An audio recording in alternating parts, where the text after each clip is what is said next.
Ассалаумағалейкум, құрметті көрермен. Бүгін біз лапухтан сок жасайтын боламыз. Қазір мына Алтын Орда базарына келдік. Іздеп табамыз.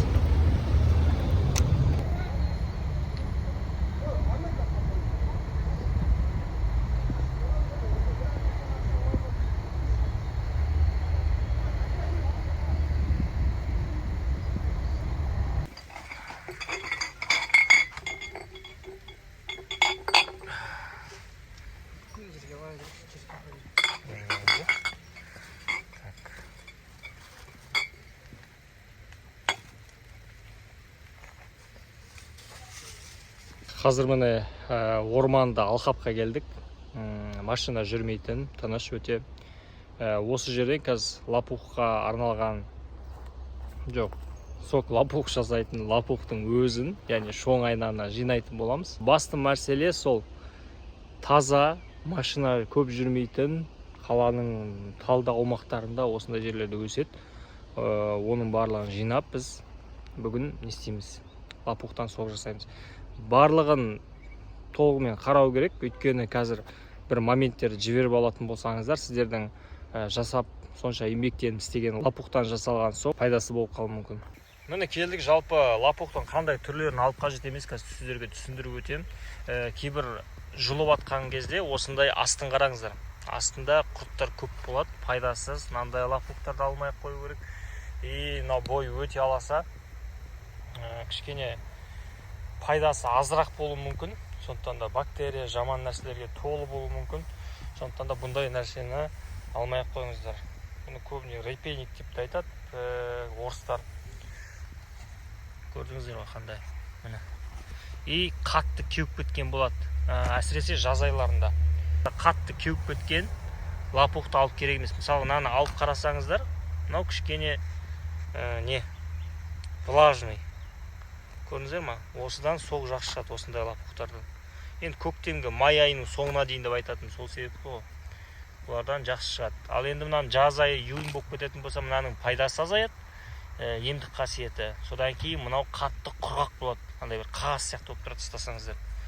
Ондай лапухтардан шөп жасап ішсеңіздер, біріншіден сок аз шығады, қиын шығады, емдік қасиеті кішкене азая бастайды. Сондықтан да апрельдің басынан майдың соңына дейін жинап алсаңыздар болады.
шоңайнаның шырынын бірден сақтауға асықпаңыздар. Мынандай банкіге екі вариант бар. Бірден сокты шығарып алғаннан кейін оны ұзақ ұстамай осындай пакетиктер бар.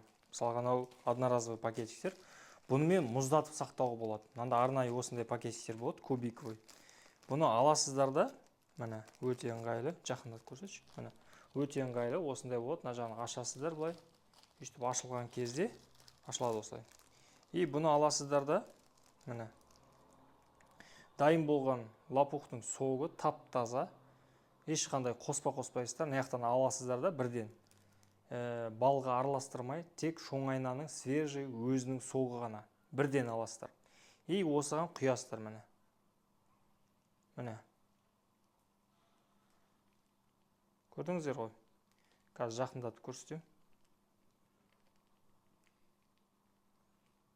Мынаның өзі бір 1 литрге жуық болады, өте үлкен пакетик.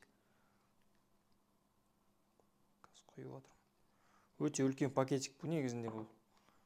Примерно 1 литрдай ма сиятынның ішіне. Көрдіңіздер ме, қандай кубик болды? Көрініп тұр ма? Осыны толтырасыздар да, и бірден жаңағы холодильникке сақ қоясыздар. Бұл қысқа дейін тұра береді, без разницы. Жылы суға жібітіп іше бересіздер. Өте пайдалы. Негізі осы варианттардың түрі де жақсы. Осылай сақтайым дейтін адамдар болса, мұзға салып. Кейбір адамдар шырын қып ішкен дұрыс болады. Кейбір адамдар тым ащы дейді, бал қосады. Қазір мен сіздерге бал қосқан түрін көрсететін боламын. Балды қалай қосу керек, банканы қалай дайындау керек, оны яғни мынаны құйғанға дейін банканы дайындаудың өзінің бір әдістері бар. Оны банканы алды екен, ішін шайдым, болды шоңайнаның шырынын бірден құя салуға болмайды. Көрдіңіздер ғой, дайын болды. Осыны аласыздар да, міне, қараңыздар. Бұл төгілмейді. Көрдіңіздер ма? Өте ыңғайлы осындай пакетик. Көрдіңіздер, мен ештеңе істеген жоқпын, просто алдым да, төңкере салдым. И өзі ұстап тұрады. Өте осындай ыңғайлы. Осы күйінде аласыздар да, сақ қоясыздар, болды, өте ыңғайлы. Екінші вариант, кез келген банкына сатып алған кезде осындай тазалайсыздар. Бірінші вариант бар. Пастеризация и стерилизация. Пастеризация деген білесіздер, жалпы көп адамдар, әйел адамдар әсері банк жабатын кезде мынаны буға қойып, ішін тазалайды, қыздырып. Екінші вариант спиртпен тазалайсыздар. Спиртпен жуасыздар, іштің бәрін тазалап алып ше. Содан кейін ғана барып лопухтың, яғни шоңайнаның шырынын құясыздар. Оған дейін болмайды. Өзің ғана тек қана жуып құйып жүрген, таза болмайтын болса мүмкін. Бұл бактерия болуы мүмкін, немесе ашып кету процесі тез болып кету мүмкін. Сондықтан да құйған кезде, сақтаған кезде ұзағырақ, неғұрлым 2-3 немесе 6 айға дейін жақсы сақталу үшін бұны банкының ішінің өзі өте таза болу керек. Жаңағы сіздер бір жерлерін сатып аласыздар ғой, жаңағы өте қара, ашып кеткен сондай шоңайнаның шырынын аласыздар ғой. Ол іші таза емес деген сөз. Сондықтан да осылай тазалау керек жақсылап. Ішіндегі спирт төгіп тастаймыз. Содан кейін бірден шырынын құямыз. Шырыны кішкене аз болып қалған сияқты, қазіргі біз істеген. Примерно жартыға жетпес, болар болмас. Бірақ енді бұл осы видео үшін істеліп жатқаннан кейін біз күтпейміз, ары қарай істей береміз. Бірден акация бал. Яғни акация деген мамыр балы. Мамыр айында бірден жасалып шыққан балды айтады, свежий балды айтады. Осыны акация деп айтады. Осымен бірге араластырамыз. Бірге бір қосамыз примерно. Толтырмаймыз, өйткені біздің лопухымыз аз болып қалды кішкене. Жалпы жарты литрге жетпейді. Примерно 400 граммдай болды, миллиграмм. Мұны көріңіздер, полный болып тұр, осылай. Енді бұны араластырасыздар да, сақтайсыздар и все. И дополнительный бұған лимон қосуға болады. Кәдімгі лимонның шырыны да өте жақсы сақтайды біздің балды. Балды деппін ғой, сокты.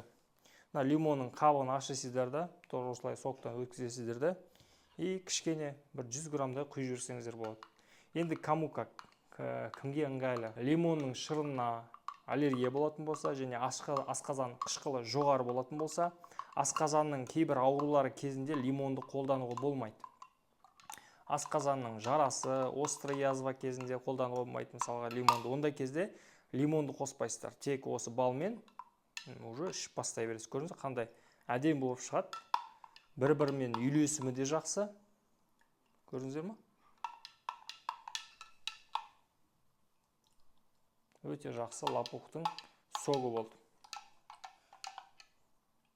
Бұл екінші вариант. Үшінші вариант бар. Ол бізде спиртпен сақталатын. Спиртпен өте ұзақ сақталады тоже. Бірақ кейбір адамдар бар, спиртпен іше алмаймын дейтін. Спиртпен сақталса да жақсы. Қараңыздар, өте маңызды нәрсе. Қасық. Алдыңызда қасықты. Осылай салдыңыз. Салғаннан кейін ішесіз ғой, араластырып ішесіз. Күніне 3 реттен араластырып отыруыңыз керек. Холодильниктен алатын кезде міндетті түрде араластырасыз осылай бірнеше рет. Ішетін кезде міндетті түрде таза қасық болу керек. Өйткені бұл бір рет сіз іштіңіз, сосын қасықты қоя саласыз, бұл жерде бактерия дамиды. Сол таза емес қасықты саласыз да, мынаның ішіне ішесіз ғой. Ол мынау уже бұзылады. Мүмкін сізде хеликобактер пилори бар шығар. Ол хеликобактер пилори мынаны бұзып жүру мүмкін сіздің ауыз арқылы. Сол үшін таза қасық. Мысалға, міне іштіңіз. Салмайсың қасықты. Алып тастайсыз. Келесі ішетін кезде жаңа қасық алып келесіз. Таза. Сөйтіп, каждый ішкен сайын таза қасықта келіп ішіп отыру керек. Ендігі жасалу керек ең маңызды не нәрсе? Жалпы кез келген нәрсені істемес бұрын, бір дәріні ішпес бұрын сіз дәрігермен кеңесесіз. Дәл солай осы лопухтың, яғни шоң айнаның шырынын ішу үшін де сіз міндетті түрде дәрігермен кеңесуіңіз керек. Өйткені көп адамдар бар, жалпы өзінің бойында бар аллергияны білмейді, өзінің бойында бар ауруды білмейді. Сондықтан да кейбір жағдайда побочный эффекттер болуы мүмкін. Сондықтан да мына жердегі противопоказанияға қарамастан өзіңіздің дәрігермен міндетті түрде кеңесіп ішуіңіз керек. Сондықтан да бұл жерде жасалған нәрсені біз өзіміздің бойымызға алмаймыз. Сіз не істеп жатқаныңызды, кім екеніңізді біз танымаймыз. Сондықтан да дәрігермен міндетті түрде кеңесу, оның айтқан нұсқаулығымен жүру, оның айтқан, яғни рұқсатнамасы, егер шырынын ішуге рұқсат беретін болса, міндетті түрде ішсеңіздер өте жақсы пайдасын береді деген сөз. Құрметті көрермен, осымен видео тамам. Каналға жазылып, тіркеліп, міндетті түрде өзіңіздің пікіріңізді жазыңыз. Кейбір сұрақтарыңыз болса, сұрақтарды комментарияға жазып қойсаңыздар болады. Міндетті түрде лайк басыңыздар, ұнаған болса, ұнамаған болса, дизлайк басыңыздар. Және де бұл видео Алматы қаласында түсірілді. 8 мамыр күні осы сіздерге көрсетілу үшін YouTube каналыма салынды. Көп рахмет. Міндетті түрде лайк басыңыздар.